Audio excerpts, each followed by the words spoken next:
¿Qué pasa cuando, por 20 años seguidos, el destino de un país no se decide en las urnas, sino en los cuarteles?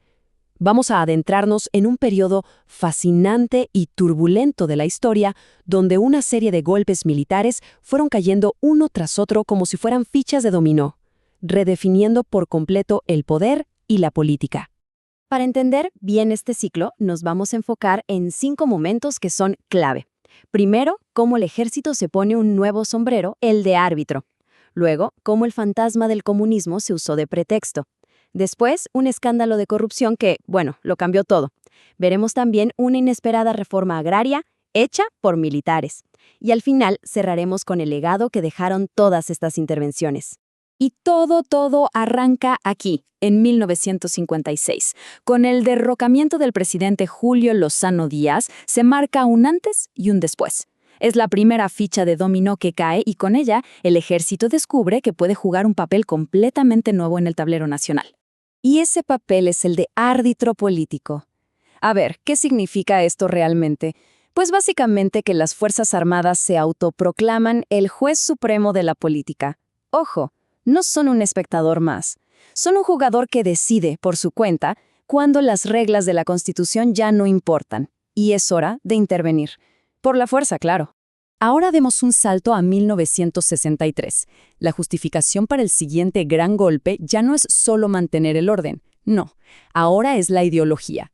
El miedo a una sola palabra, comunismo, se convierte en la herramienta perfecta para frenar en seco un proyecto que buscaba modernizar al país.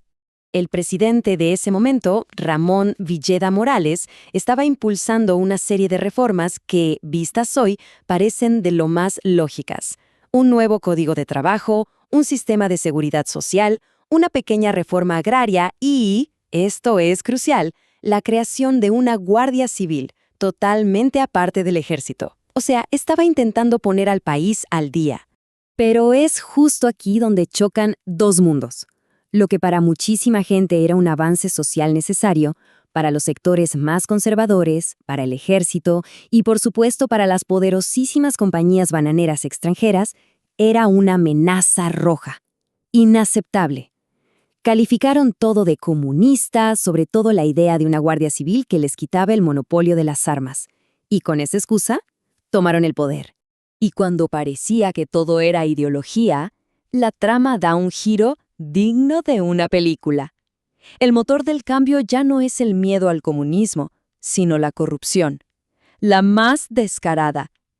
Entramos en la era del general López Arellano y un escándalo que haría eco en todo el mundo. El corazón de este escándalo, conocido como Banana Gate, fue un soborno gigantesco. La empresa bananera United Brands le pagó directamente al jefe de Estado una verdadera fortuna. ¿Para qué? Para que les bajara los impuestos a la exportación de banano. No estamos hablando de un favoecito, sino de una cantidad de dinero que podía torcer la voluntad de un gobierno entero. La historia es casi como una obra en 3 actos.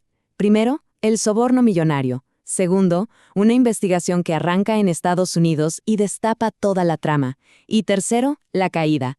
La presión se hizo pero tan grande, que el propio ejército, para lavarse la cara, tuvo que sacar a su propio general del poder.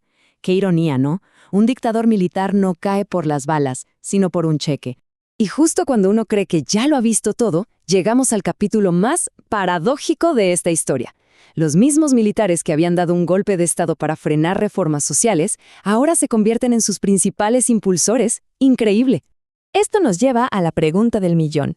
¿Por qué? ¿Por qué una institución tan conservadora como el ejército de repente se pone a repartir tierras, algo que ellos mismos consideraban subversivo no hace mucho? Pues la respuesta es pura estrategia. El descontento en el campo estaba hirviendo y el peligro de una revolución popular, una de verdad, era muy real. Así que los militares pensaron con cabeza fría. Para evitar una revolución desde abajo, mejor lideramos nosotros una reforma controlada, desde arriba. No se trataba de justicia social, sino de supervivencia, de mantener el control. Y con todo esto sobre la mesa, llegamos al final. ¿Cuál fue el saldo? ¿Qué quedó después de 20 años de este ciclo interminable de intervenciones? ¿Cuál fue el impacto real de que las botas salieran una y otra vez de los cuarteles para sentarse en el sillón presidencial? El legado, la verdad, es profundo y duradero. Las Fuerzas Armadas se transformaron por completo. Dejaron de ser solo una institución de defensa para acumular un poder político descomunal. Se convirtieron en un jugador económico de primer nivel y se metieron hasta la cocina en los asuntos civiles. La Constitución, en la práctica, se volvió un documento secundario, subordinado a lo que ellos decidieran.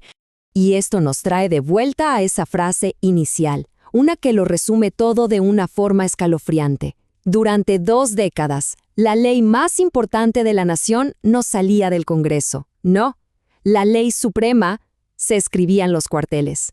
Y cerramos no con una respuesta, sino con una pregunta que queda resonando. Una reflexión que aplica a esta y a tantas otras historias. Cuando el poder militar se acostumbra a mandar, cuando las botas dejan los cuarteles para ocupar el palacio, ¿es de verdad posible que alguna vez regresen del todo a su lugar? La historia parece decirnos que la sombra de esa influencia es muy, muy larga y difícil de borrar.